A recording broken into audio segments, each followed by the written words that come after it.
Lisier, eu sou autora do livro Nairobi. Nairobi é um livro que foi viabilizado através da Secretaria de Cultura e Economia Criativa do Governo do Estado de São Paulo e PROAC Editais através de edital, para a publicação de livros inéditos, infanto-juvenis. É o meu primeiro livro publicado, eu já participei de outras coletâneas, com poesia, com crônicas, mas não tinha nenhum título publicado, assim, de responsabilidade somente minha. Nesse vídeo eu vou apresentar para vocês um pouco sobre o livro, fazer uma leitura comentada, então eu vou dizer, se você não gosta de spoiler, talvez seja melhor pular lá para o final, porque eu vou falar um pouco sobre como foi escrever, sobre todo o processo da escrita, o processo criativo, mas aí eu não vou dar mais spoiler, mas no meio vai ter muito spoiler. Então, se você não gosta, não é o espaço correto. Vou falar uma coisa só, assim, mencionando, o livro está disponível no Wattpad para leitura gratuita, e eu vou falar um pouco sobre essa questão, de ter escrito um livro sobre literatura fantástica, algumas características. Eu trabalhei com literatura, fazendo livros por mais de 10 anos, Também fui jornalista, tive um dos livros que eu coordenei a publicação e finalizei a diagramação, indicado como finalista ao Prêmio Jabuti em 2018, em 2017 finalista ao HQ Mix. Eu tenho essa experiência com o mercado editorial, mas não tinha experiência como autora publicada. Eu vou começar a leitura dos textos. E uma coisa, eu escolhi textos que eu acho que eles vão dar uma noção ampla sobre o livro, com bastante spoiler, então, por favor, prestem atenção nisso. E eles são textos sequenciais, mas eles estão intercalados. O que isso significa? Tá na sequência que eles vão ser apresentados no livro, mas, por exemplo, não tem o texto 1, 2, 3, 4, capítulo, 1, 2, 3, 4. Eu tenho o capítulo 1, capítulo 2, aí tem o capítulo 10, mais ou menos desse jeito. Então, dessa forma, você consegue, eu selecionei os capítulos que eu achasse que você conseguiria ter uma noção mais ampla, Conhecer os personagens, entender qual é a trama, qual é o conflito.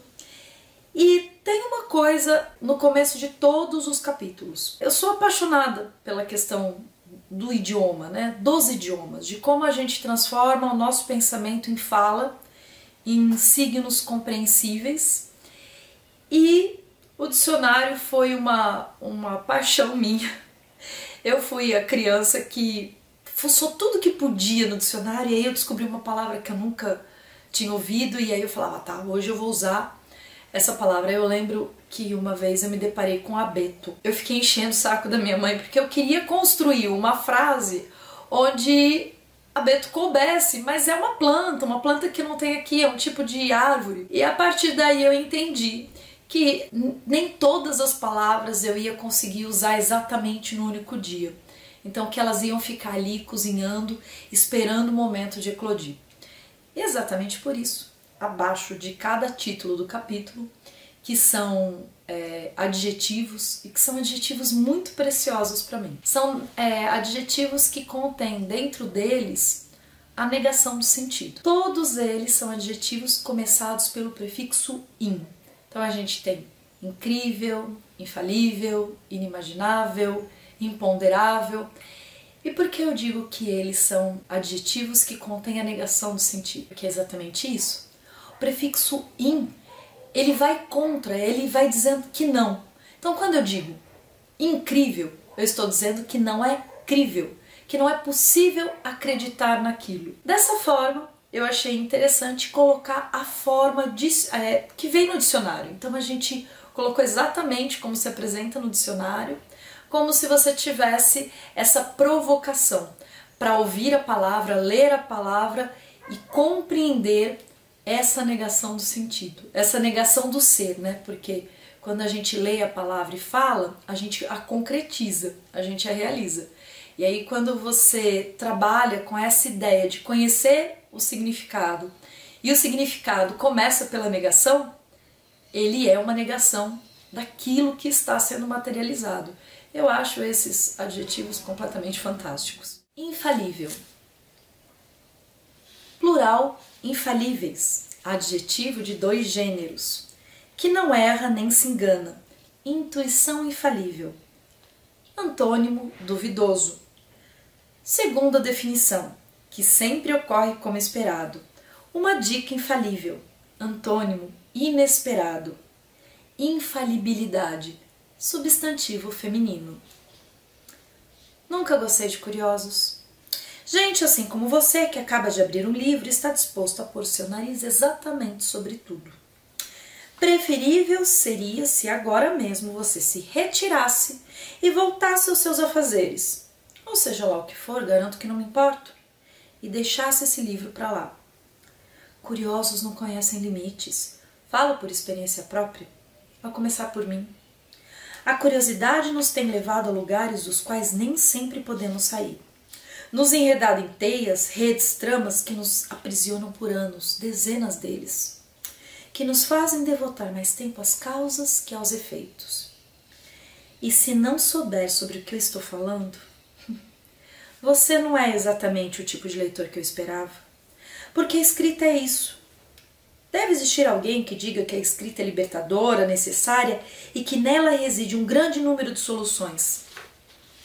Pois eu digo que estão mentindo. A escrita é a paga por ser enxerida demais. Me tornei uma contadora de história. Ah, você acha isso engraçado? Ou mesmo curioso? Pois posso garantir-lhe que mesmo muito curioso, você aí do outro lado, com certeza nem sempre presta atenção aos detalhes. Milhares deles escapam ao seu faro mexeriqueiro nesse exato momento. E histórias fantásticas ou assustadoras estão acontecendo neste exato momento bem debaixo do seu nariz. E se você não acredita, quem sou eu para provar-lhe algo? Mas saiba, há camadas entre a realidade que deixariam qualquer bom curioso de boca aberta. E numa dessas camadas, numa dessas dobras, há uma história. Uma estranha e que começa com uma criança. Nairobi. Esse é o primeiro capítulo, é o capítulo de estreia do livro. Acho que vocês podem perceber que é uma narrativa muito próxima, né? Uma narrativa assim, em primeira pessoa, esse primeiro texto, que se aproxima muito do leitor e que a gente ouve esse tom um pouco de crônica. O livro, sim, é escrito em várias crônicas, depois eu vou falar um pouco mais sobre isso, que podem ter uma certa independência enquanto texto, escapando um pouco dessa ideia de unidade de livro, que às vezes nós temos capítulos tão enredados uns aos outros que a gente não consegue ler o capítulo e compreender certas coisas de forma destacada. Nessa construção nós temos um livro, e aí eu vou dizer que eu sou apaixonada pelo Bradbury, e que não vou dizer que o meu livro tem a mesma qualidade, eu acho Bradbury um dos grandes nomes da literatura fantástica e da ficção científica, mas tem essa questão que me lembra a estrutura do Crônicas Marcianas. Se você não conhece, fica aí uma dica de um livro fantástico. Então nós temos uma apresentação de um narrador que se aproxima muito e ainda não temos exatamente a introdução da literatura fantástica. Vou dizer que sempre me soa um pouco essa voz, esse narrador, como um jornalista gonzo. O jornalismo gonzo, né? Alguns falam que não é nem jornalismo porque fere uma das leis da escrita extremamente impessoal do jornalismo. O jornalismo gonzo é aquele jornalismo onde o jornalista, o repórter, ele está inserido na ação. Então, de certa forma, ele levanta um pouco de dúvida sobre o que ele está relatando, ele não é impessoal. Incrível. Nairobi acordou sobressaltada. Tivera um pesadelo e agora escutava a porta da frente se fechando. Sua mãe chegara do trabalho. Calçou as pantufas e se arrastou silenciosamente para fora do quarto. A casa estava toda escura, a não ser por uma réstia de luz vinda do banheiro. Ela se aproximou e pôde ver a mãe ajoelhada, apoiada na privada com uma das mãos enfiada na boca, forçando o vômito. Parou espantada. Algumas contrações e viu sua mãe cuspindo uma massa com uma luminosidade intermitente. Ah! A menina não se conteve e os olhos de sua mãe se fixaram nela. Agora ela não conseguia nem falar. Se ao ver aquela massa de luz sendo expelida se assustara, ao ver os olhos de sua mãe, ficou paralisada. Estavam brancos e opacos, como pintados por uma tinta que não existe. Tentou correr, mas suas pernas não obedeceram. O que você faz aqui? Perguntou a enérgica mãe. Eu, balbuciou. Não importa. Vou te fazer um leite, certo? Só preciso de um segundo. Nairobi concordou rapidamente enquanto a mãe se arrumava. Sem entender como, teve coragem de avançar mais e olhar para a figura no banheiro. Hesitou. As asas negras estavam ali, movendo-se em contorções à medida que a mãe depositava aquela bola de luz num pote de maionese e o cobria com um pano roxo. Nairobi viu que os olhos escureciam aos poucos e que as asas se aquietavam e lentamente se tornavam quase invisíveis. Tentou respirar, mas esquecera como. A mãe se levantou e enfiou o vidro dentro de uma bolsa que usava tiracolo. Lavou as mãos. Pronto, eu só vou escovar os dentes. Ah, esse sempre tem o mesmo gosto. Falou gargarejando com desinfetante bucal. Olhou-se no espelho e depois para Nairobi sorriu. Venha, vou pegar alguns biscoitos também.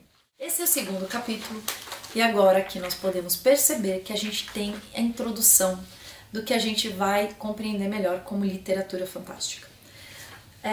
A literatura fantástica, muitas vezes, a gente tem essa percepção de que tudo que foge ao real é literatura fantástica. Então, se eu escrever sobre gnomos, sobre fadas, que sempre vai ser literatura fantástica, ou se eu escrever um livro de terror, que também vai ser literatura fantástica. Na verdade, nós podemos ter uma tênue linha que separa a fantasia da literatura fantástica. Então, no caso de você ter um livro, uma saga, onde você tem um vampiro, um lobisomem, formando um triângulo amoroso com uma humana, não é exatamente literatura fantástica.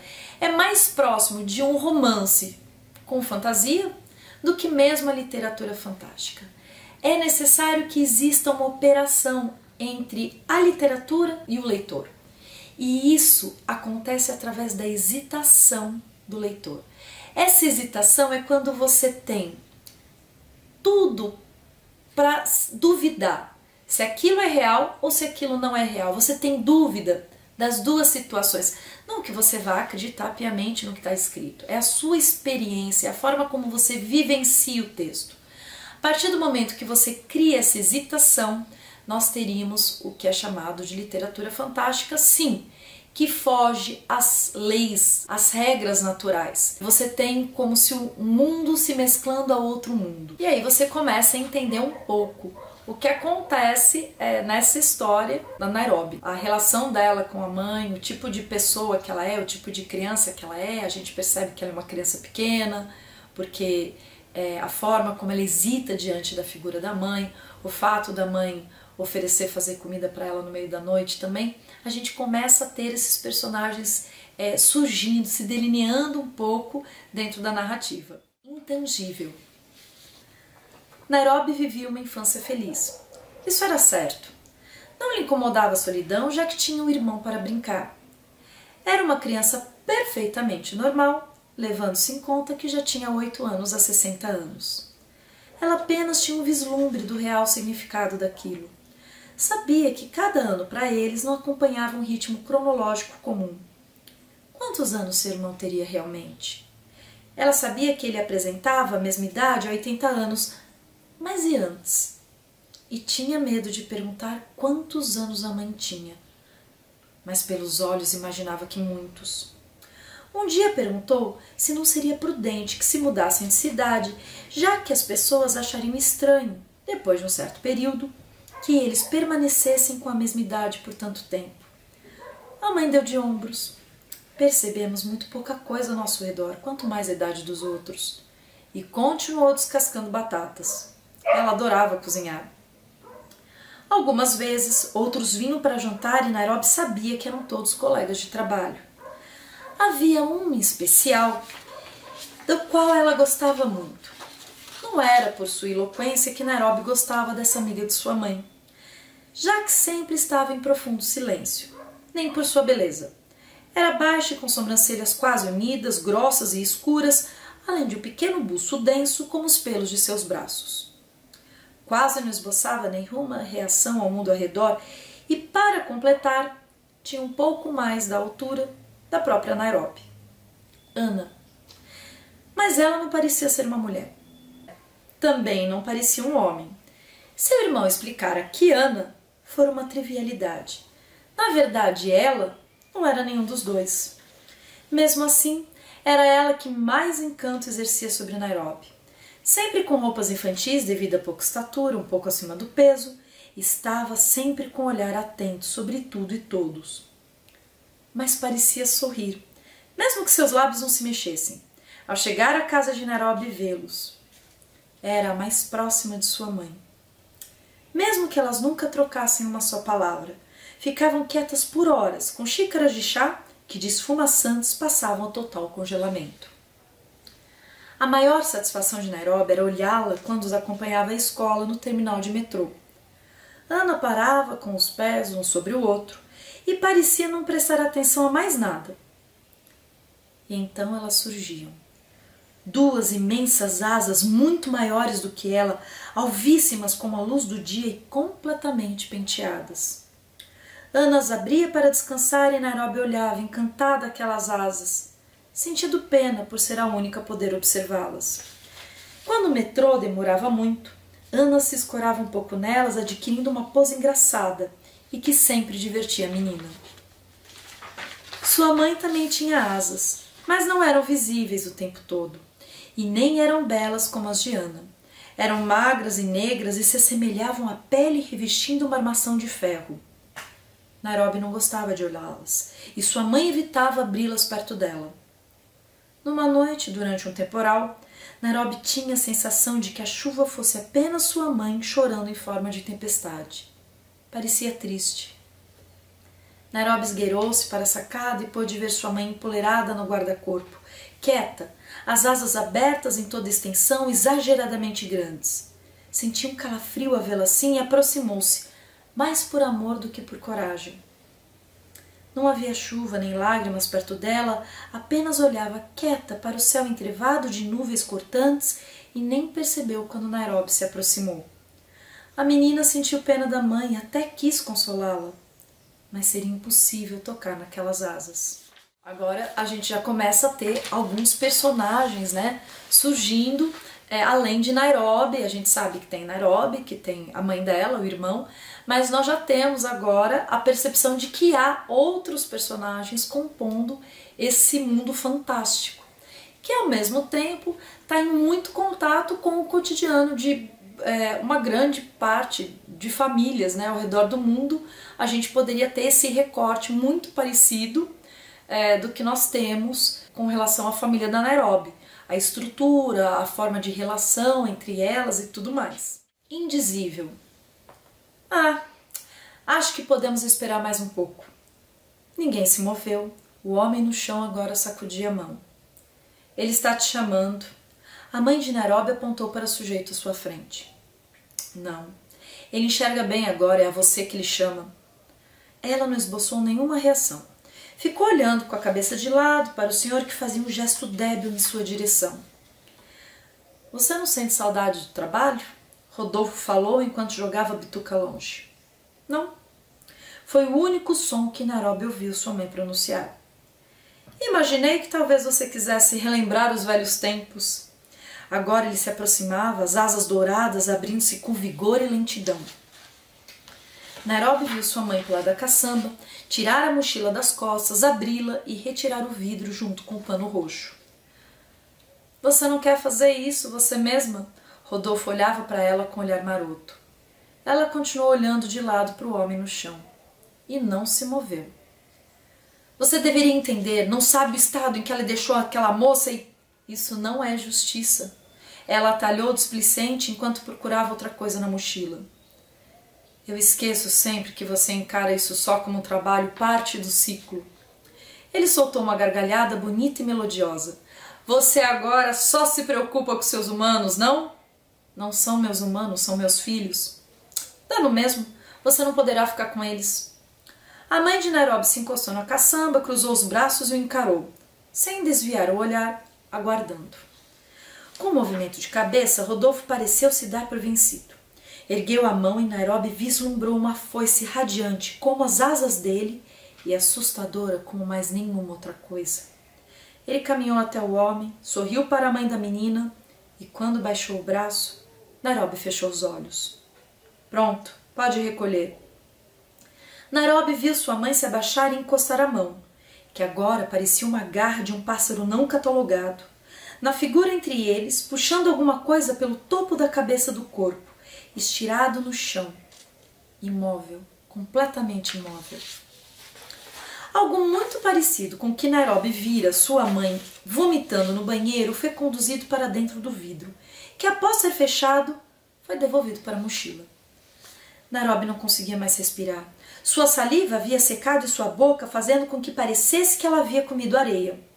A mãe só se levantou e começou a se afastar. Ela ouviu Rodolfo chamar por sua mãe, já de costas. A mãe de Nairobi tinha um nome, mas a menina nunca conseguia pronunciá-lo. As 7 vogais estavam distribuídas entre 35 consoantes, algumas que Nairobi nem ao menos sabia escrever. Rodolfo a chamara pelo nome corretamente. Ela parou. Não se virou. Você não sente saudade do nosso? A menina viu a mãe olhar para os tênis velhos, depois para a ponta da asa que quase se arrastava no chão, e depois dar de ombros. Continuou andando. Nairobi correu silenciosamente como fazem as crianças, enfiou-se entre alguns sacos e caixas e viu sua mãe passar por ela, mochila nas costas, as asas lambendo o chão imundo. Rodolfo não se moveu, apenas gritou do lugar onde estava. Eu tenho o nome de um deles na minha lista! A mãe parou, virou-se, abriu as asas completamente e pareceu que estava pronta para lançar alguma coisa sobre Rodolfo. Os olhos tinham uma luminosidade estranha. Nairobi não o enxergava, mas sentiu que ele se encolhera ao vê-la assim. Ela disse algo que Nairobi não conseguia entender, num som estranho e diferente, que chegou aos ouvidos da menina como: eu também gosto de torta de frango, mas prefiro tapetes persas. Ou, confio na sua inteligência para não pensar em fazer isso. A menina não sabia exatamente. Sua mãe virou-se, fechou as asas e se afastou. Nairobi esperou para ter certeza de que ela fora embora e saiu correndo, imaginando que teria que se apressar para chegar em casa cortando o caminho por uma galeria próxima. Esse é o primeiro capítulo que a gente vai compreender exatamente qual é a natureza da mãe da Nairobi e também das outras pessoas que circundam, né, ali a família. A gente tem a figura do ceifeiro, que é uma figura presente em diversas mitologias, diversos folclores ao redor do mundo, e que é representada aqui por essas figuras, né? Quem tem a foice é Rodolfo, é uma figura extremamente importante, um personagem importante. Nós temos uma história de mulheres, né? Vamos ter, assim, basicamente, 3 mulheres e 3 homens participando da história. Não é um romance, não existe essa abordagem, mas o destaque das figuras femininas é muito maior, né? A menção, a forma como elas, como a gente tem elas se organizando, né, dentro da trama, eu falo que é uma história de mulheres. Claro, a ideia é que você leia e que esse livro seja transformado por você. Eu não quero que você diga, olha, a autora disse que é uma história para mulheres, e então uma história sobre mulheres, então eu acredito nisso. Não importa, a partir do momento que o livro é escrito, ele passa a ser recriado pelo leitor. Então, que o livro seja lido por você e que você observe as camadas que você quiser sobre ele, as camadas que você tiver para trazê-los, né? Acho que essa é a mágica de qualquer trabalho artístico, de qualquer interação entre um público e um autor, é que você pode criar alguma coisa, você pode fazer um quadro, mas a partir do momento que você pintou aquela tela, ela passa a existir de uma forma diferente pelo olhar do outro. Inigualável. Sua mãe estava separando feijão e já se preparava para refogar o tempero. Nairobi sempre gostava de se aproximar lentamente e farejar o ar impregnado dos aromas de cominho, orégano, salsa e manjericão. O alho fritando na panela e o som da colher raspando o metal enquanto a mãe preparava o almoço. Um ritual. A comida ali era sagrada. Naquele dia, ela demorou um pouco mais para chegar até a cozinha e ouviu a voz de sua mãe rindo. Rindo não, gargalhando. Nairobi nunca ouvira aquilo e, para transformar sua surpresa em total espanto, escutaram uma segunda voz. Um barítono grave, uma voz de homem. Eles falavam coisas que Nairobi não entendia. Não era seu idioma e também era. Ela sentia que se esquecesse tudo que já aprendera, se deixasse de lado quem era, tudo que vivera e seu corpo, compreenderia perfeitamente o que estavam dizendo. Aquela língua estava presa dentro dela. Não, fazia parte do que ela era.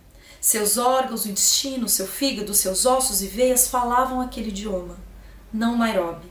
Ela não compreendia nada. Ou quase nada.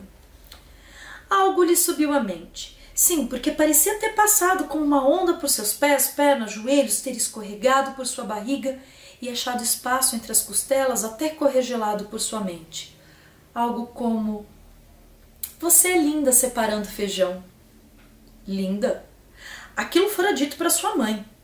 Naquele impulso, que ela nunca compreendia, avançou e viu sua mãe sentada à mesa, os potes ao seu lado e alguns grãos ainda restantes. Linda? Nairobi amava sua mãe, mas nunca pensara além disso. Os olhos cansados, as asas apavorantes, a roupa surrada comprada em brechós e tudo aquilo que era sua mãe, Linda nunca fizera parte do pacote. Mas, olhando da porta sem ser notada, observando sua mãe com pano de prato sobre o ombro, Nairobi vislumbrou uma criatura diferente. O cabelo fino esvoaçando, escapando de um coque improvisado, os fios escuros refletindo a luz do sol que entrava pela janela sobre a pia, tornavam-se pequenos filamentos multicoloridos. Havia um arco-íris que estava e não estava lá. Os olhos estavam sem um contorno arroxeado e ela parecia nova, fresca, como alguém muito jovem no seu primeiro dia de férias. Os olhos.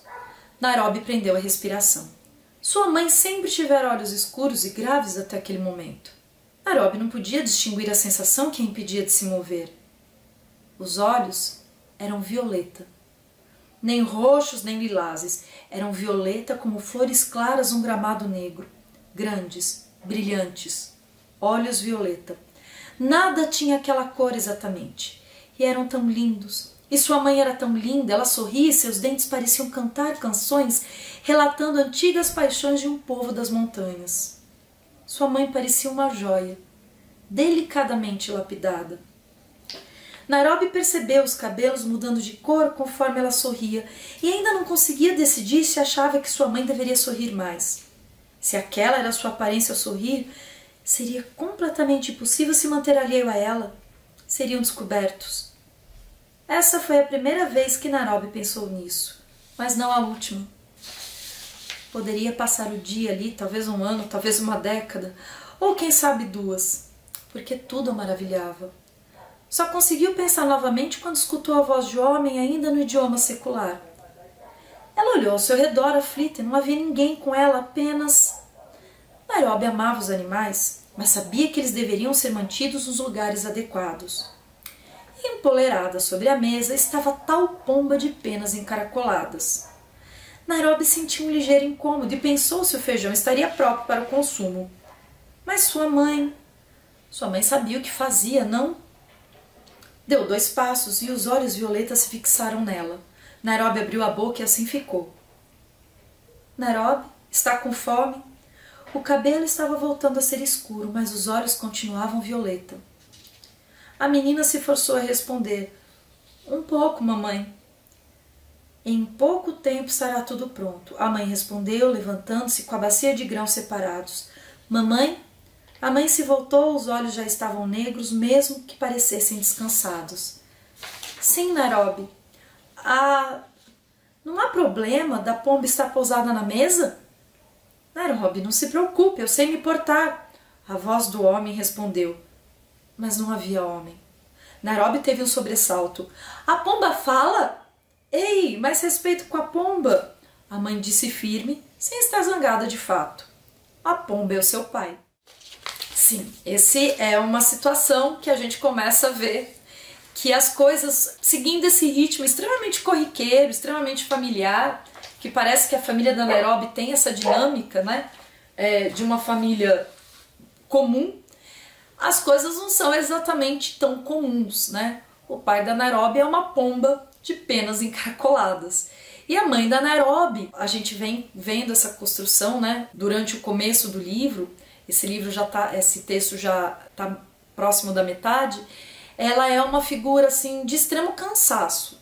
Como ela é uma figura relacionada ao conceito da morte, né, à pulsão da morte, ao fim de um ciclo, eu acho interessante esse texto, eu trouxe para apresentar, porque ele mostra um outro lado, uma outra concepção, porque ela deixa de ser aquela figura totalmente cansada, esgotada, e ela se mostra com uma outra face.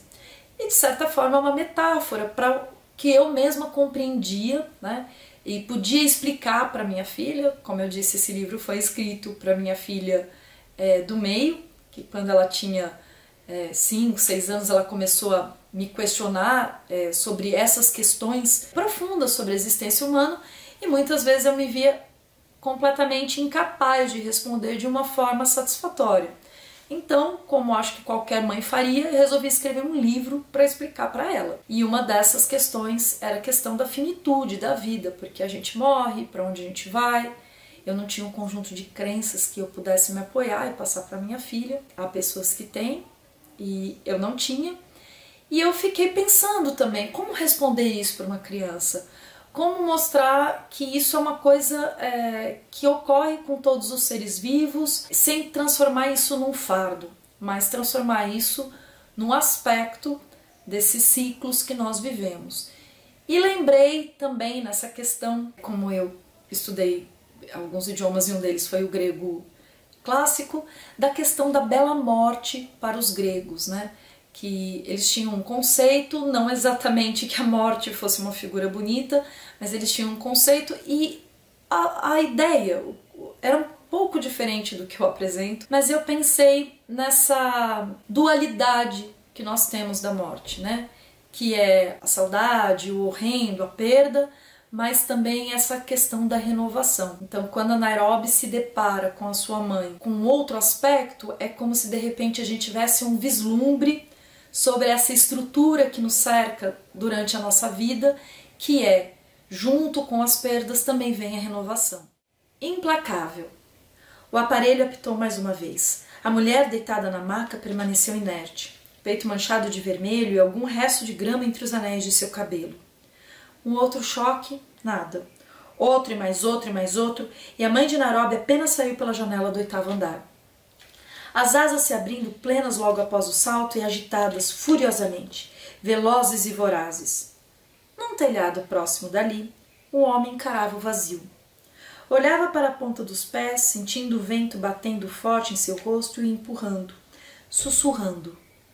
Vá! Era o que a voz do vento lhe falava aos ouvidos. Rodolfo fumava tranquilo alguns metros dali, sentado num tubo de ventilação.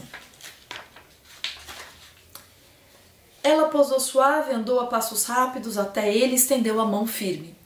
Preciso da minha foice. Ela elevou minimamente a voz, mas poderíamos supor que gritava a plenos pulmões. Rodolfo apenas ergueu os olhos. Agora! Ele fumou o cigarro até o fim.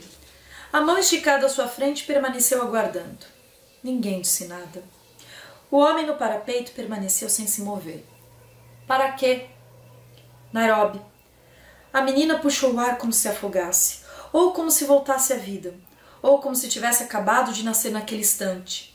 Quem a visse poderia escolher a partir das próprias experiências. O quarto permanecia exatamente igual, mesmo no escuro da madrugada quente de verão. Ela estava transpirando, o pulso acelerado, o medo lhe corroendo as entranhas. Sua mãe. A foice. Nairobi. Seria isso? Ela seria ceifada pela pessoa que mais amava no mundo? Nairobi afastou o pensamento, mas como uma mosca no final de uma tarde úmida ele voltava. Ela queria vomitar, mas não arriscaria um único movimento. Estava paralisada numa redoma de suor e pavor. Algo mudara. Acostumando os olhos à escuridão, Nairobi pôde perceber a camisola um pouco mais justa nos braços, um pouco mais curta. Olhou para suas mãos e elas já não estavam do mesmo tamanho, nem seus pés. Sim, Nairobi deveria estar do tamanho de uma criança de 12 anos mais ou menos, mas não tinha acabado. Sentiu seu pequeno ser diferente, o corpo sofrendo mudanças, a mente se abrindo de uma forma que ela ainda não experimentara. E o medo se alongando como tentáculos. Foi então que Nairobi entendeu. Ela estava crescendo. Sem sono, aterrorizada, Nairobi se recostou na parede e esperou no escuro, supondo que seriam algumas poucas horas pelo final da sua infância. Eu trouxe esse texto, selecionei esse capítulo, porque ele começa a ter essa questão, né, de ser um peso, algumas questões para Nairobi, algumas informações, e a gente vai perceber essa dinâmica de que tudo o que caracteriza o fantástico na história é muito pesado para Nairobi, né? Então essa questão da convivência com a morte, de saber que a morte está muito próxima, ela passa a ser muito pesada para Nairobi, a ponto da Nairobi crescer literalmente do dia para a noite. E isso vai acontecendo, né? Spoiler, spoiler, spoiler. Toda vez que a Nairobi tem uma informação, ela cresce do dia para a noite. Então, por isso, de certa forma, a mãe a mantém completamente no escuro, um pouco ignorante das situações que a cercam. A mãe evita dar informações sobre a família, sobre quem ela é, sobre como as coisas funcionam com ela, sobre quem é a Nairobi, porque ela não quer que a filha cresça e chegue ao fim da vida rapidamente. Que é uma relação também, né, quando eu digo que eu acabei escrevendo um livro para explicar algumas coisas para minha filha, eu acho que também a gente acaba expondo coisas, eu consegui expor coisas que me preocupavam, me afligiam dentro desses questionamentos da minha filha. Inadmissível. Você entregou sua foice para o Rodolfo? Nairobi procurava entender as implicações de todos os fatos. Isso mesmo. Ele não tinha forças para resistir, mas eu percebi que era isso que ele desejava fazer pela expressão em seu olhar. Ele queria negar esse fardo, ele queria descansar como uma grebe descansara. E eu o trouxe de volta. E fui punida. Mas como? A mãe de Nairobi apenas lançou às asas um olhar triste. Posso dizer que elas melhoraram bastante, assim como todo o resto. O tempo cura, não? Nairobi não entendera. As asas foram a punição? Mas isso era bem mais suave do que acontecera com a mãe de seu pai. Esse pensamento a assustou. Em algum momento, perdido na história da humanidade, Nairobi tivera uma avó. Elas não eram assim? Não, de forma alguma. Eram muito diferentes. Eu as vi se desfazendo como se um pedaço de papel pegasse fogo e o que sobrasse estivesse retorcido e calcinado. Eu apaguei. Me tornei por muito tempo uma criatura assustadora, enquanto Rodolfo parecia ter renascido com mais brilho, asas perfeitas, como se tocado por uma magia indestrutível. A menina queria entender o que acontecera, mas tinha receio de perguntar. Essa sensação a incomodou mais do que olhar por esse buraco da fechadura, conhecendo toda a história que a precedia como uma intrusa. Ela estava ali exatamente porque precisava perguntar. Não deveria ter receio de mais nada. O que aconteceu com você? Bem, a mãe de Nairobi parecia um pouco contrafeita, como se estivesse constrangida com o que iria dizer. Olhe bem para aquela igreja, e apontou para um templo antigo, do outro lado do parque. Nairobi viu o contorno do teto abobadado contra o céu estrelado e as luzes escapando pelos vitrais numa das inúmeras cerimônias realizadas no local. A mãe continuou.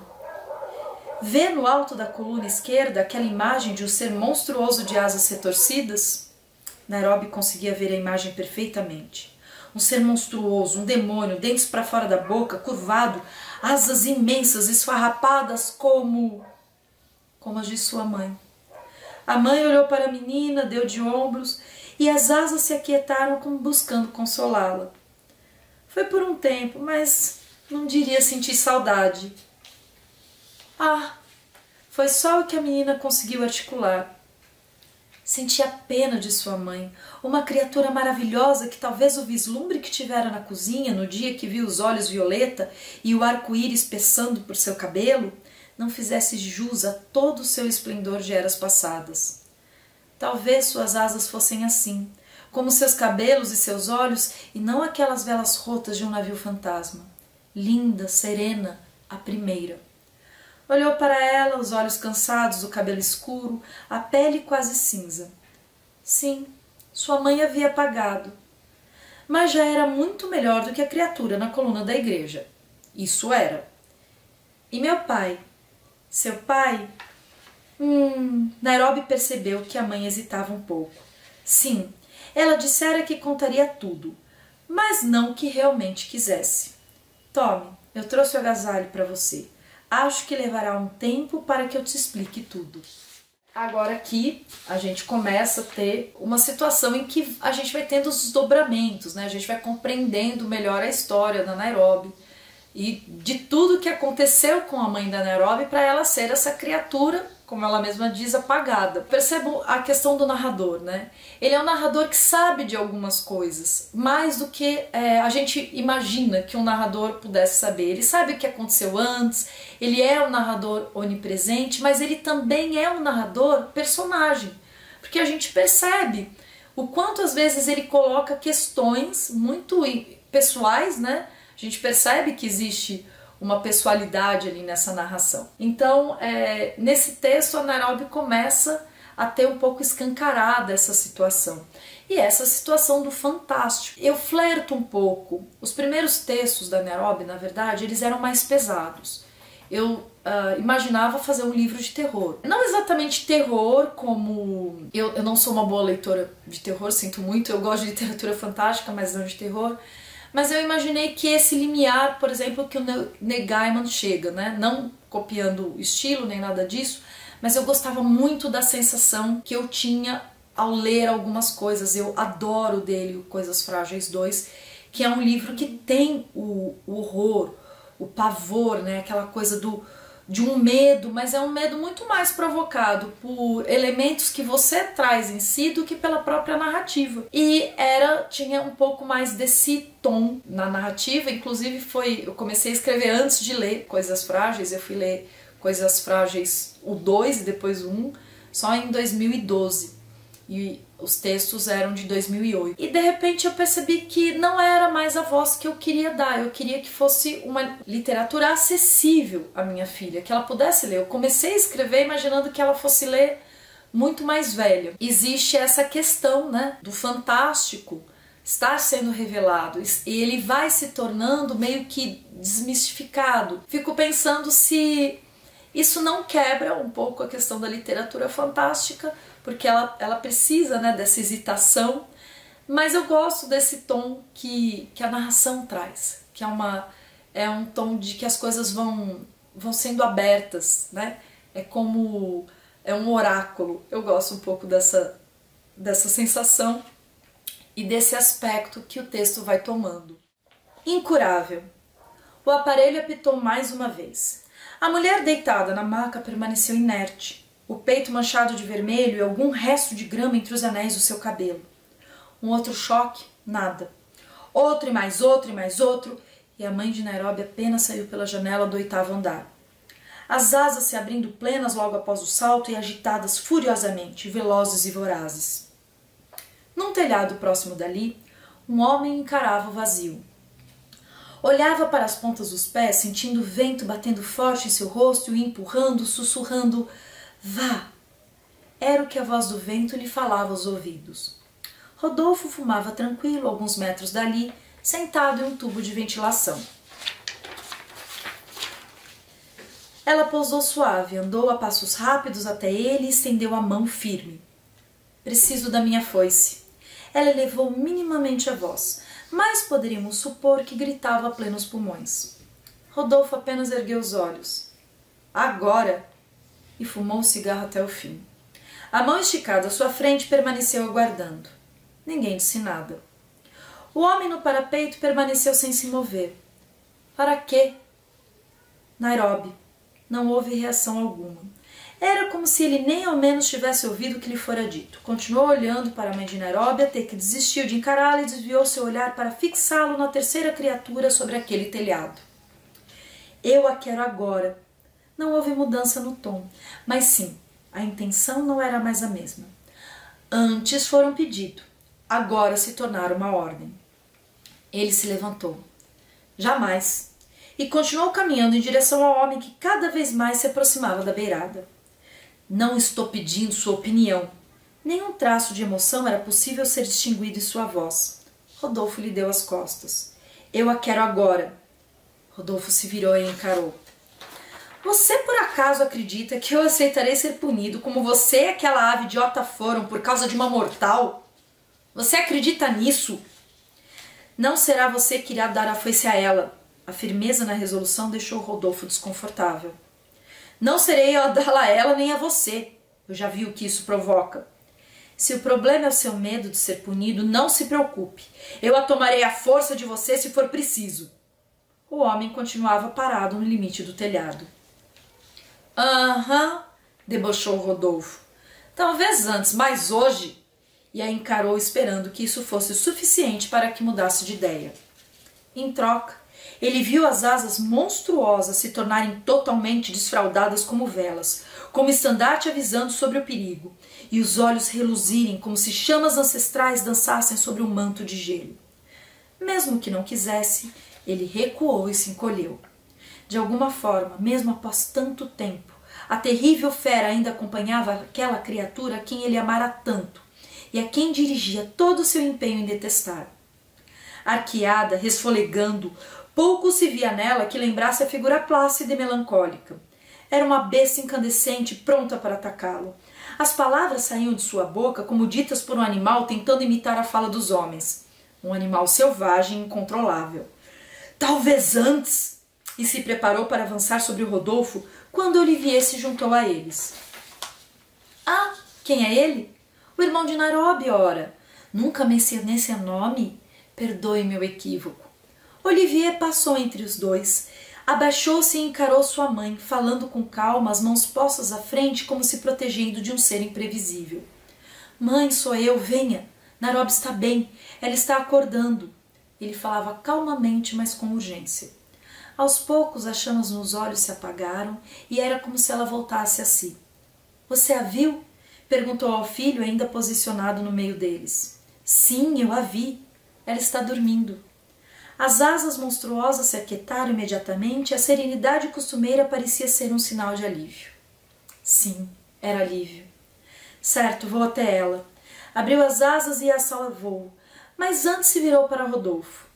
Não sabia que fazia tanta questão de ceifar um humano assim, e indicou com a cabeça o homem de pé sobre a beirada no telhado. Rodolfo riu.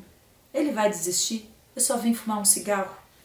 E deixou o telhado como se não existisse, enquanto o homem voltava para a segurança do prédio e a mãe de Nairobi mergulhava em um voo até a filha. Eu tive algumas ressalvas, assim, eu gosto desse texto e eu queria que ficasse, que ele não fosse um texto de gatilho, né, sobre a questão do suicídio, como é um livro infanto-juvenil e é uma questão que a gente precisa conversar na nossa sociedade. Eu queria que fosse que estivesse abordado isso, mas de uma forma que não fosse realmente um gatilho, né?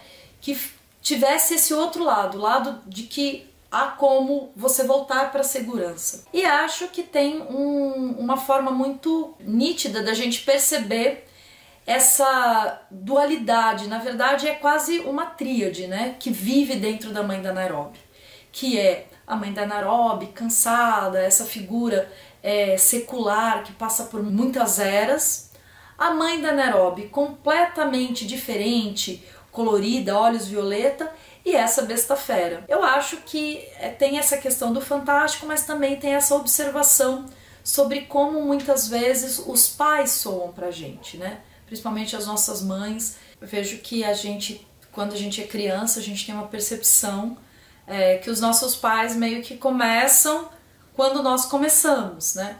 E na verdade não, eles são indivíduos, eles têm outras histórias, eles têm histórias anteriores às nossas, né? a nossa chegada também. Então eu acho que esse é um momento que a gente percebe que não é só uma dualidade, é uma tríade que acompanha a mãe da Nairobi e a percepção que a Nairobi vai passar a ter. Neste caso, a gente tem de novo esse narrador meio jornalista gonzo, quando ele fala: ah, eu não falei pra vocês, desculpa, Olivier é o irmão da Nairobi. Então esse daqui é um dos textos finais, a gente já andou bastante na narrativa e a gente não tinha mencionado isso, né? Em nenhum momento na narrativa o nome do irmão da Nairobi. De repente ele aparece em uma situação de tensão com uma quebra. Indelével. Logo na entrada havia uma faixa: Bem-vinda, Nairobi.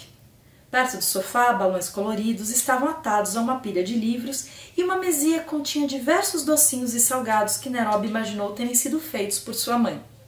Perfeitos, cheirosos, e voltar para casa foi como entrar numa padaria logo após uma fornada de pão ser assada. Uma padaria com livros esparramados sobre todos os móveis e aquelas bexigas flutuando num canto do cômodo. Talvez a mãe não tivesse percebido exatamente as mudanças, mas isso não importava. Ela estava feliz. As duas estavam. Venha, Nairobi, sente-se aqui. O irmão indicou a poltrona de leitura e a acompanhou até ela. Ei, de verdade, eu estou bem, me sinto muito bem mesmo. Só estou morrendo de fome. Olhou para a mãe, que imediatamente trouxe a mesinha para perto e esticou uma bandeja repleta de petiscos. Sua mãe estava quase sorrindo. Nairobi, coma, depois descanse. Aconteceram tantas coisas ultimamente, acho que teremos tempo para nos adaptar, não? Nairobi estava quase rindo da situação. Seu irmão, um senhor das hecatombes, e sua mãe, a primeira, estavam ali, bajulando-a e tratando como se ela fosse uma criancinha e eles dois adultos tolos encantados com sua pessoa. Eu agradeço, mas realmente estou bem, ajuntou, o que não impediu de estender a mão até um pequeno croissant que parecia ter sido assado naquele instante. Olhou para o seu irmão parado, lançando um olhar lânguido para os salgadinhos. Esticou a mão e perguntou: Quer? Seu irmão revirou os olhos, se ajeitou sobre o sofá. Sim, havia alguma graça em brincar com as mudanças que aconteceram entre eles, mas uma pontada de consternação a envolveu. Uma pena seu irmão nunca mais provar os quitutes de sua mãe. Mesmo que aos poucos ele fosse se esquecendo, era visível que isso ainda não acontecera por completo. De certa forma, sentado no sofá, poderíamos dizer que ele estava até emburrado.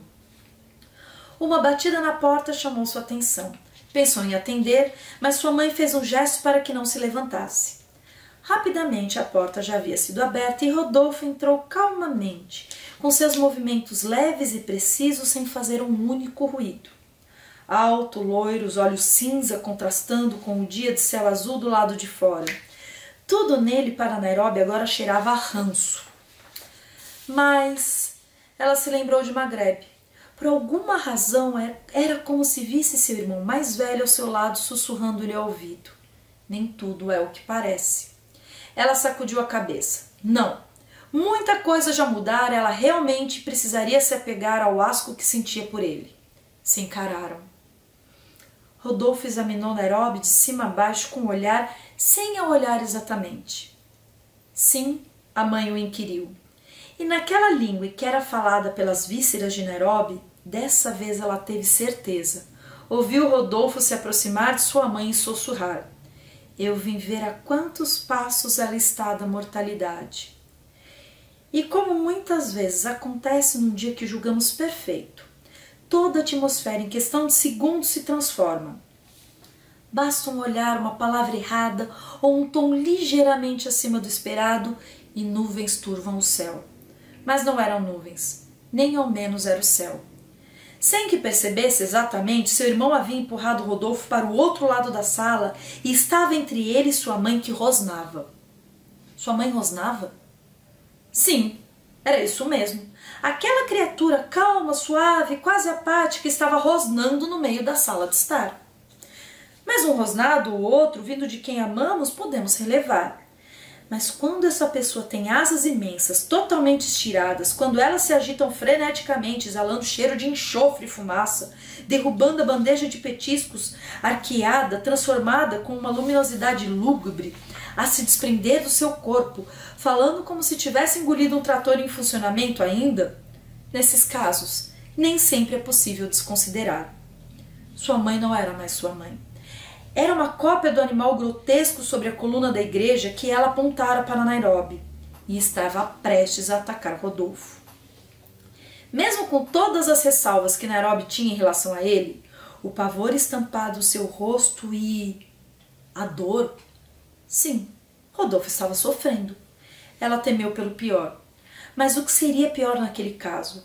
Todos, com exceção dela, eram seres imortais e magníficos. Bem, sua mãe não era exatamente magnífica, parecendo um imenso demônio de fogo fedorento, mas comum também não seria a palavra. Será que ela poderia causar algum dano permanente a Rodolfo? Pelo tanto que ele estava acuado e por seu irmão protegê-lo daquela forma, talvez. Ela só via as costas curvadas de sua mãe e as asas em frenesi, e antes que pudesse perceber, a criatura saltou sobre Rodolfo, jogando seu irmão para o lado como se fosse uma folha de papel. Mãe! Nairobi gritou, ajudando seu irmão a se levantar. A besta Carminha apenas se virou para ela e então Nairobi a viu. Sim, aquilo deveria ter sido a inspiração para retratar os demônios. Sua mãe não estava mais ali. Os olhos eram chamas, o rosto retorcido, os dentes todos se pronunciando fora da boca como uma armadilha para qualquer palavra que ousasse escapar. Nairobi abriu a boca sem emitir nenhum som, apenas fixando seu olhar no ser inexplicável em sua sala. E como um cão acuado, viu que fora sua mãe se encolher, cobrir o rosto com as asas e recuar até encostar na parede. Não olhe para mim! A voz que lhe chegou aos ouvidos era quase a voz de sua mãe, mas ainda havia uma centena de motores raspando e arranhando toda a sonoridade. Não olhe para mim! E se encolheu mais ainda. Olivier se adiantou até ela, afastando Rodolfo, que parecia ter perdido completamente a luminosidade que acompanhava sempre. Mãe, calma, calma, somos Nairobi e eu. E aos poucos foi como se a criatura perdesse também o clarão que a emitia. A fumaça pareceu não ocupar tanto ar, e quando as asas se abriram, sua mãe estava encostada à parede, pálida, pequena e infeliz. Eu sinto muito, disse olhando para Olivier e desviando o olhar de Nairobi. Não se dirigiu sequer a Rodolfo. Se pôs de pé como se tentasse recobrar uma consciência de si mesma. Olhou para Nairobi e lhe disse sem som: sinto muito, eu também preciso de respostas. E antes que qualquer um presente ali pudesse dizer alguma coisa, esgueirou-se pela janela e desapareceu no horizonte. Como eu disse, em relação ao outro capítulo, né? Começa a ter essas camadas da mãe da Nairobi, e a Nairobi nesse momento ela já é uma adulta, ela já cresceu com as informações que ela vai tendo, e não só cresceu, como ela começa a compreender que ela não é como a sua mãe, nem como o Olivier, e também não é nem como a Ana, o Rodolfo, ela é um outro ser. Ela não é exatamente um ser humano, mas ela também não é uma ceifeira, nem mesmo uma coletora. Esse capítulo, eu acho que ele é um capítulo que ele tem um tom jocoso, né? Porque o narrador traz esse tom jocoso de um rosnado ou dois de quem a gente ama, né? A gente até pode aceitar, mas fica meio difícil quando é uma besta fera rosnando como se tivesse engolido um trator em funcionamento. Então traz essa coisa da sátira, né? Do sarcasmo também. Tem uma ironia, tem um pouco do humor, brincando com uma situação que ele não está vivenciando.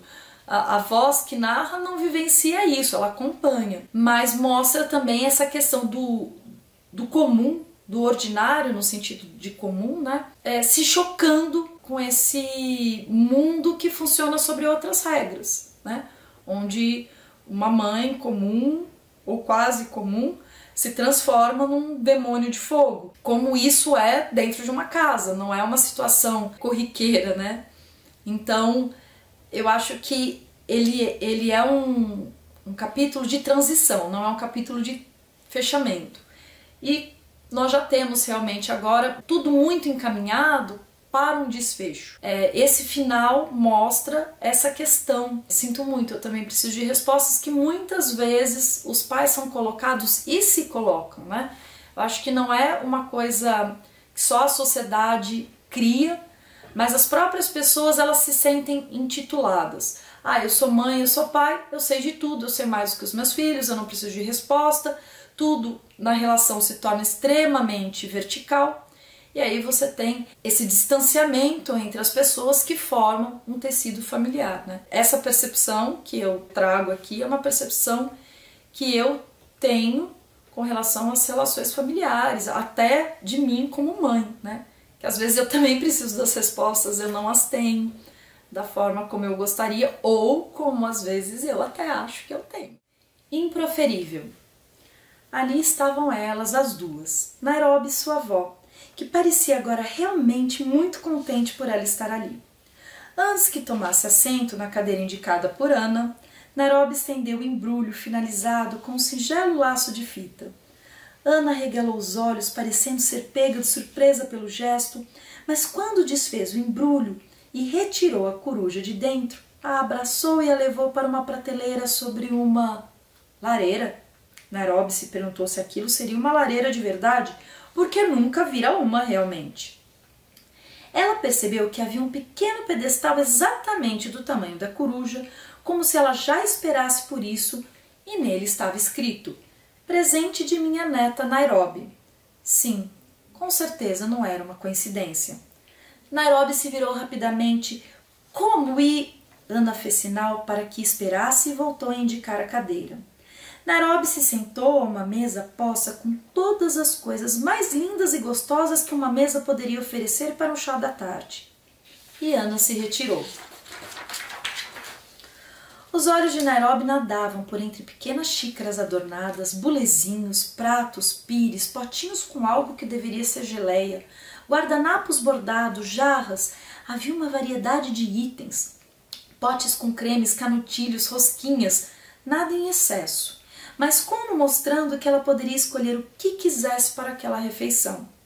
E quando Ana voltou, ela trazia uma forma com uma torta de maçã que parecia ter sido desenhada de tão bonita e perfeita. Se houvesse um dicionário ilustrado universal para todas as coisas da terra, o verbete torta de maçã deveria vir acompanhado pela foto da torta que era postada à sua frente. Sem perceber, sentiu a boca se encher de água e notou que havia espaço suficiente para 1 ou 2 pedaços, ou talvez 3.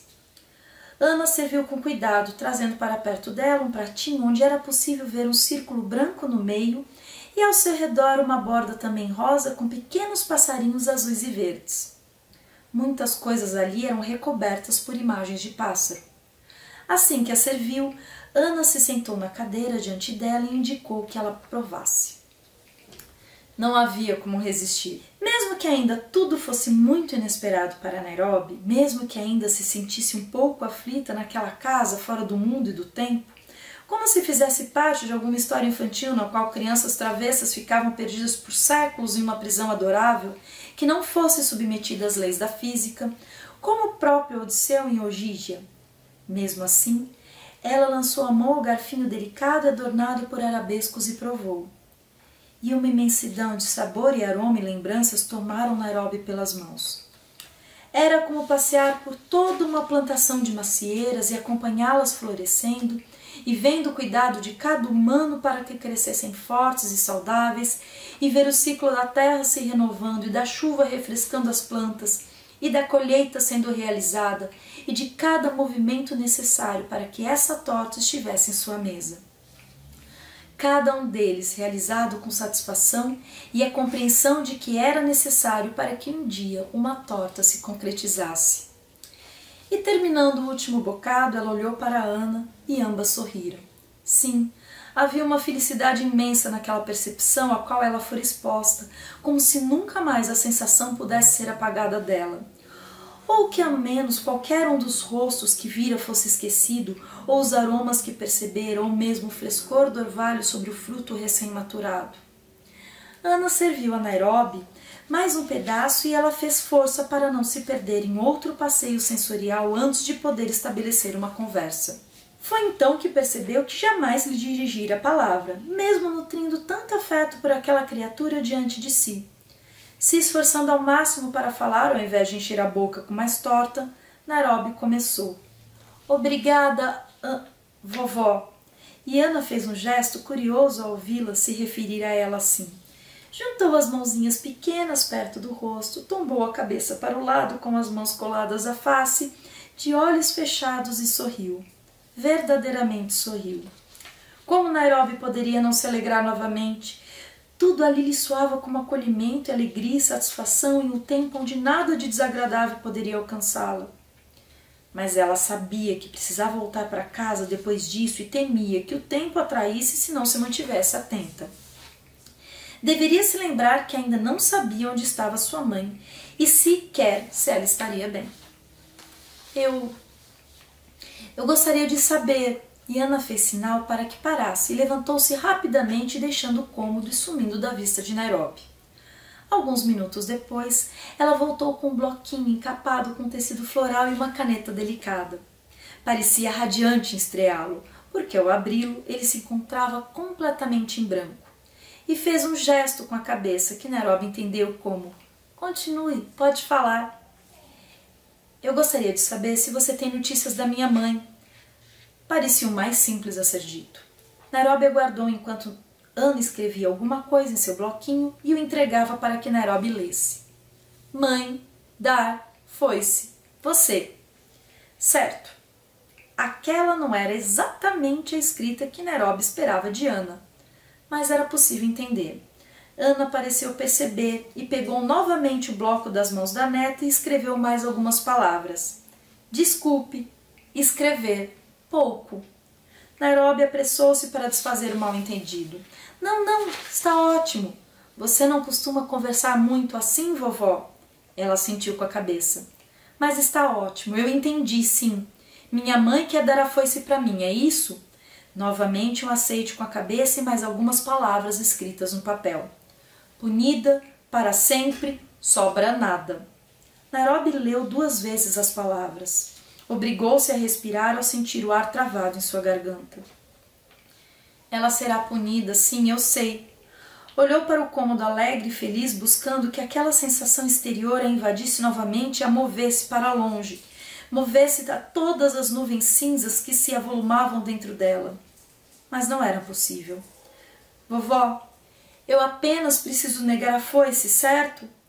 Ana escreveu mais alguma coisa. Complicado. Nairobi não entendeu realmente, mas quando olhou novamente para Ana, ela indicou a torta em seu prato e a neta percebeu que era tudo o que sua avó poderia dizer-lhe sobre sua mãe. Havia alguma coisa a mais ali a ser dita? Ana sorriu e havia mais coisas escritas.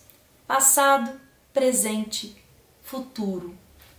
Era isso que Nairobi entendera realmente? Ana estava tentando dizer que... Você consegue prever o futuro, é isso? Ana entregou novamente o bloquinho a Nairobi. Próximo. Nairobi emendou.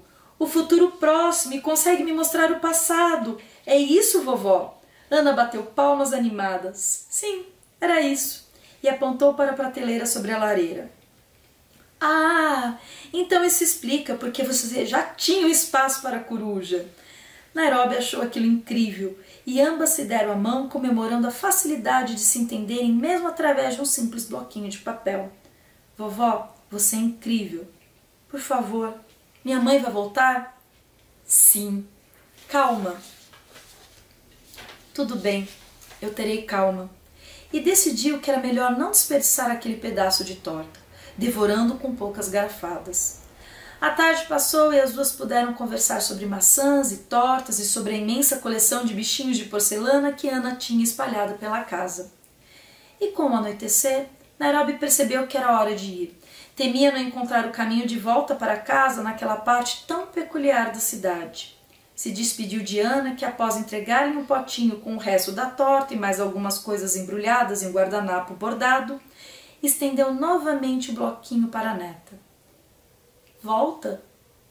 Era uma pergunta, e Nairobi abraçou novamente. Sim, claro que ela voltaria. Sem precisar responder de fato, já que Ana poderia saber que isso aconteceria, as duas se despediram e Nairobi deixou sua casa com a sensação agradável que só uma refeição feita por uma avó poderia trazer-lhe. Mesmo que a cabeça estivesse às voltas com todas as coisas que rodeavam seu mundo em choque com o inexplicável, ela agora sentia que sempre haveria um lugar para retornar. Mais do que sua casa, aquela era a casa da vovó.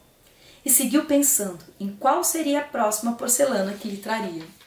Nós estamos quase no final do livro, então esses foram os textos que eu selecionei para mostrar para vocês. E esse texto, ele é particularmente muito afetivo.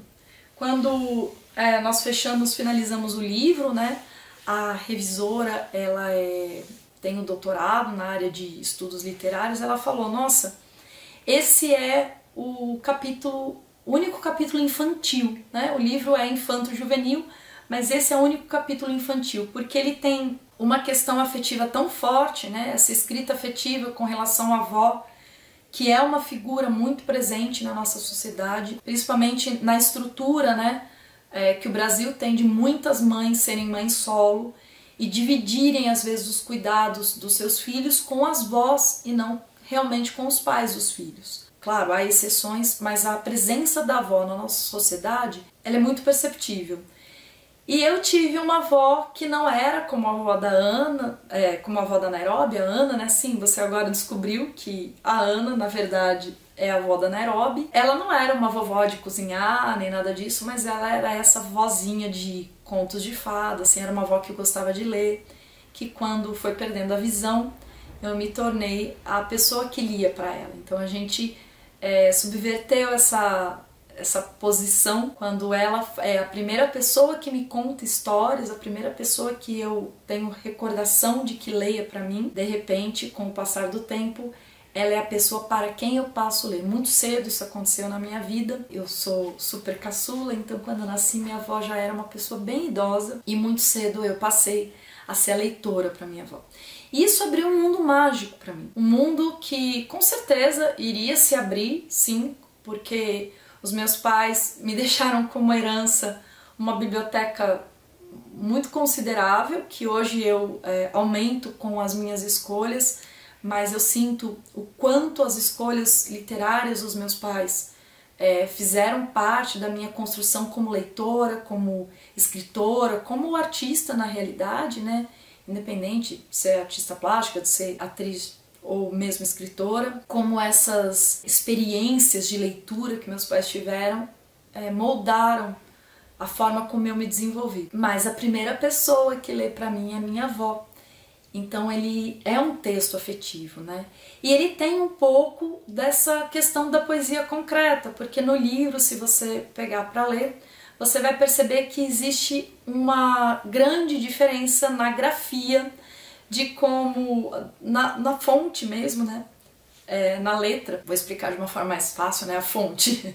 Ah, tem uma fonte com água. Não, a letra que eu uso no livro, né, para se referir ao texto da Ana é totalmente diferente. Então traz essa ideia de mostrar pela forma e não só pelo sentido, que é uma característica da poesia concreta, passar uma mensagem, passar uma sensação para o leitor.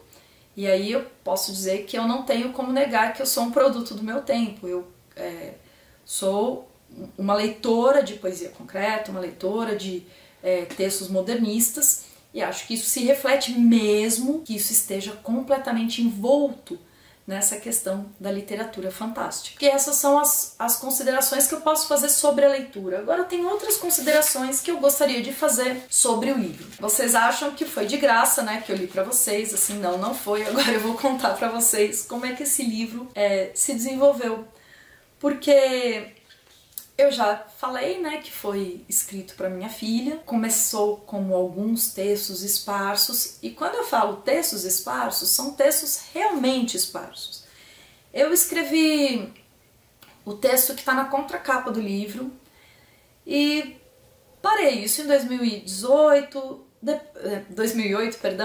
e aí demorou algum tempo, surgiu um outro texto, Era como se aqueles textos brotassem, eles vinham de uma forma muito fácil, mas não tinha um livro ali, né? Não tinha uma unidade. Contudo, eu fui criando uma grande familiaridade com os personagens que foram surgindo. Eu tenho outros livros escritos, tenho outros personagens, outros tipos de narrativa, apesar de que a narrativa fantástica é a narrativa que mais satisfação me dá ao escrever, assim.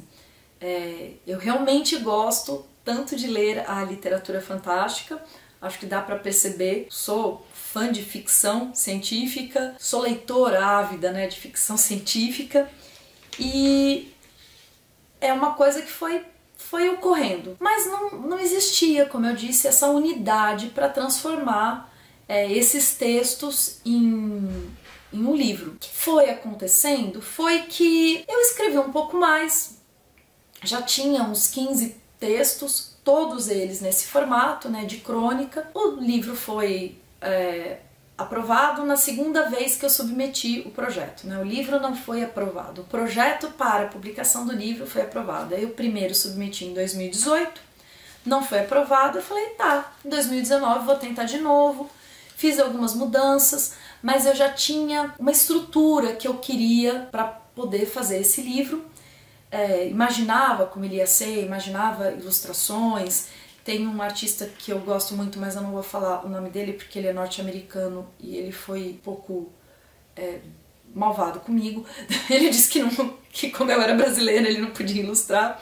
E depois eu entendi que eu não ia ter exatamente como pagar por ilustrações de um ilustrador estrangeiro. Mas por quê? Tem tanto ilustrador bacana no Brasil? Tem, mas ele tem um traço que me fascinava. Eu gosto muito das graphic novels e ele, para mim, é um dos maiores nomes da atualidade nesse aspecto, né? Mas tudo bem. Eu imaginei ele com um outro formato, falei, vou fazer de novo esse projeto e vou submetê-lo, quem sabe vai ser aprovado. E foi aprovado. Nossa, fiquei super contente, né? Falei, é uma oportunidade muito bacana, é uma coisa que eu não esperava.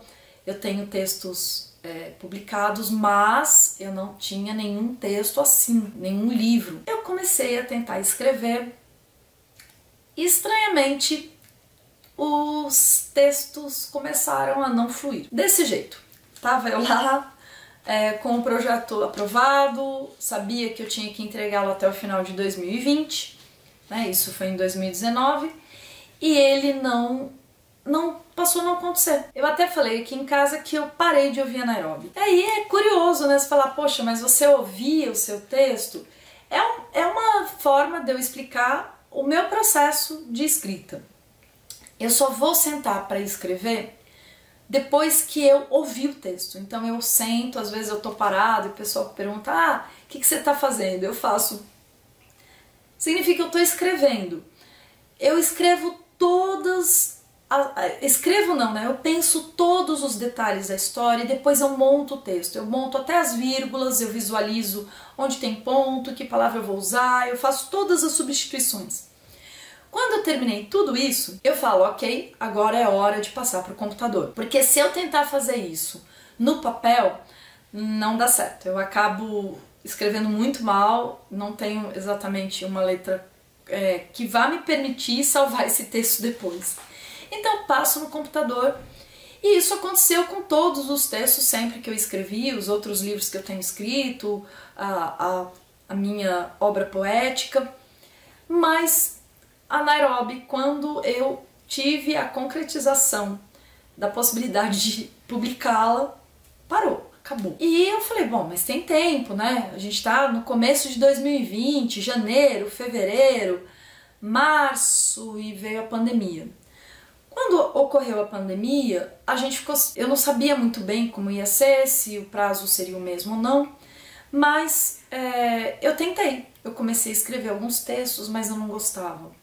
Não saía, não funcionava. E nós soubemos que haveria uma dilação no prazo, que o prazo seria estendido e que a gente teria que entregar só em 2021. Eu falei, tá bom, né? 2 anos eu consigo escrever um livro, poxa, mas eu não consegui. Chegou um ponto que eu tinha 2, 3 semanas para o fechamento do prazo, para ir para a gráfica, para dar tempo de ficar pronto, para estar dentro dos prazos. e eu tinha 60 páginas escritas. Eu podia publicar essas 60 páginas porque tinha ali uma unidade de história, era mais ou menos até quando a Nairobi se torna adolescente, e eu pensei, tá, nenhum dos textos novos que eu escrevi parece fazer sentido, né? Parece ter a mesma voz, o narrador tinha sumido. Então o que eu vou fazer? Eu vou publicar essa primeira parte e, se tiver uma boa aceitação pelo público, eu busco publicar uma segunda parte. E estava aceitando que seria assim mesmo, mas tinha ainda a questão da ilustração. Já tinha desistido há muito tempo na verdade nem tinha pensado, cogitado esse ilustrador, porque eu perguntei na hora de montar o projeto, ele disse que não faria, e me pareceu bem por uma questão de eu ser brasileira, achei um pouco estranho isso, mas procurei outros ilustradores que eu conheço, eu gosto de muitos profissionais, mas eu tinha a questão que ou o profissional tinha um traço que me atraía, ou o profissional cabia dentro do que eu tinha de orçamento. Eu procurei, conversei com algumas ilustradoras, chegou um ponto que eu falei, eu quero uma mulher para ilustrar, e elas são fantásticas, eu amo o trabalho delas, mas ainda não encontrava uma ligação entre o texto e o que era apresentado. Eu falei com meu marido, falei, olha, eu preciso ilustrar, né? Meu marido produz junto comigo, é produtor também cultural, e a gente trabalha junto. E ele é um grande fã da Nairobi, e ele ficava, você tem que terminar, você tem que terminar, você tem que terminar. Eu falava, meu Deus, você acha que é fácil? Se fosse fácil eu já tinha feito. Não, você tem que terminar, você já escreveu até aqui. Eu falava, mas caramba, será que ele não entende que não é só sentar e escrever? Numa dessas vezes que ele tava falando, olha, você tem que terminar, o prazo tá se esgotando, você tem que fazer. Falei, tá, mas o que você quer que eu faça? Ele falou, vai lá, senta e escreve. Eu falei, poxa, mas exatamente o que ele não tá entendendo, né? Que não é só sentar e escrever. Mas foi exatamente o que ele falou, você tem que sentar e escrever. Eu falei, mas eu já sentei e escrevi. Eu já escrevi, não gostei, joguei fora, não rasguei o papel, né? Deletei os arquivos. É isso que eu vou fazer as ilustrações, mas eu vou finalizar nessas 60 páginas, depois eu faço um segundo livro. E tinha aceito essa derrota, porque soa muito para um autor como uma derrota você não conseguir escrever. Para um escritor, não estou falando de um autor, alguém, mesmo que não seja publicado, né? A gente não se torna escritor somente quando a gente tem um livro fisicalizado. A gente é escritor a partir do momento que muito da nossa comunicação, da forma como a gente transmite as nossas visões, o nosso olhar sobre o mundo acontece pela escrita. E eu falei, é isso mesmo. E se não gostar, vai lá você e escreve. E a gente tava quase discutindo, assim. E ele chegou pra mim e ele falou, só que você tá jogando uma oportunidade fora. E aquilo ficou assim, me incomodando muito. Eu falei, caramba, como assim? Ele falou, sim, porque você pode fazer algo com começo, meio e fim. Você pode entregar algo finalizado. Isso sempre vai ficar te incomodando. Eu acho que ele me conhece um pouco nisso. Eu falei, tá, mas eu tenho 2 semanas. Eu não consegui em 2 anos. Como é que eu vou escrever em 2 semanas e fazer ilustração e organizar a diagramação, ficha, catalogação, tudo, impressão, né? Porque para eu poder finalizar também a questão de orçamento, eu preciso saber exatamente o tamanho do livro. Aí ele falou, bom, faça como você quiser, mas você tá jogando uma oportunidade fora. E aquilo mexeu com os meus brios. A gente teve essa discussão de madrugada, assim. Aí eu falei, tá, vou sentar aqui e vou olhar pro texto. Não disse isso pra ele, né, eu tava meio brava. E fui olhar pro texto e vi realmente que tinha coisas assim, as coisas que eu tinha tentado escrever depois do que eu havia enviado pro projeto, não tinha o que fazer, não tinha como salvar, era terrível, assim, era ruim, não tinha uma unidade, não fazia sentido. Então eu falei, tá, nada disso presta, mas eu gosto da história, eu conheço os personagens, como é que eu contaria essa história?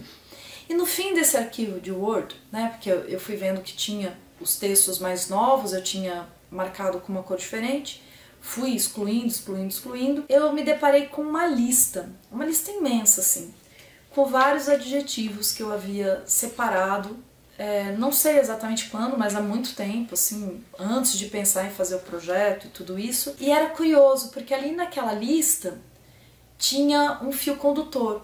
Tinha muitos, assim, tinha cerca de uns 200 verbetes, mas eu podia perceber que havia uma coerência entre eles. E aí eu falei, tá, eu vou escrever um texto.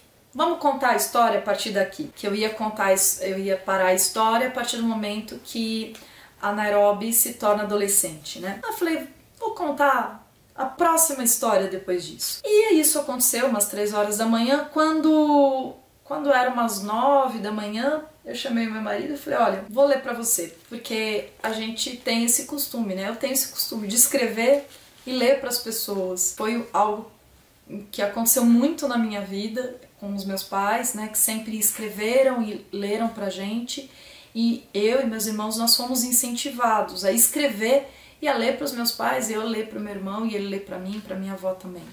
Então essa coisa da escrita se concretizar em forma de leitura para mim, que foi o que eu fiz com vocês agora, mesmo que a gente tenha essa coisa, né, do vídeo, eu não gosto de gravar vídeos, eu nunca sei muito bem o que dizer neles, porque existe uma distância, mas o que eu fiz foi o que eu vivenciei por muitos anos na minha vida enquanto eu morei com os meus pais. Enquanto eu tive a minha avó, meu pai, a gente tinha essa dinâmica. Hoje, acho que minha mãe mora longe de mim, mas ela ainda tem essa coisa da escrita. Às vezes ela fala, ai, eu quero te ler algo que eu escrevi, ela escreve lindamente. E aí eu li pro meu marido que eu tinha escrito, ele falou, nossa, que incrível, né? Gostei, poxa, legal. E ainda eu tinha escrito um tanto, mas eu não tinha terminado o livro, e eu ainda tinha que fazer as ilustrações.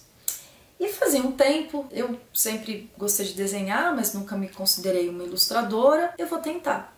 E meu marido falou, mas você não é ilustradora, será que vai dar certo? Eu falei, olha, pelo tempo, ou dá certo, ou vai sem dar certo mesmo. E aí, fui buscando essa mesma satisfação que eu descobri naquela madrugada de voltar a escrever a Nairobi, porque foi muito estranho. Enquanto a minha musa inspiradora era o prazo de entrega, as coisas não fluíram. A partir do momento que o prazo de entrega já tinha virado nêmesis e não mais musa, eu percebi uma grande satisfação em retomar a escrita. Uma grande satisfação que eu não vivenciava assim há pelo menos uns 3 anos como escritora. Quando eu fui fazer as ilustrações, eu participei do mesmo tipo de satisfação. Foi tão satisfatório fazer o livro quanto fazer as ilustrações.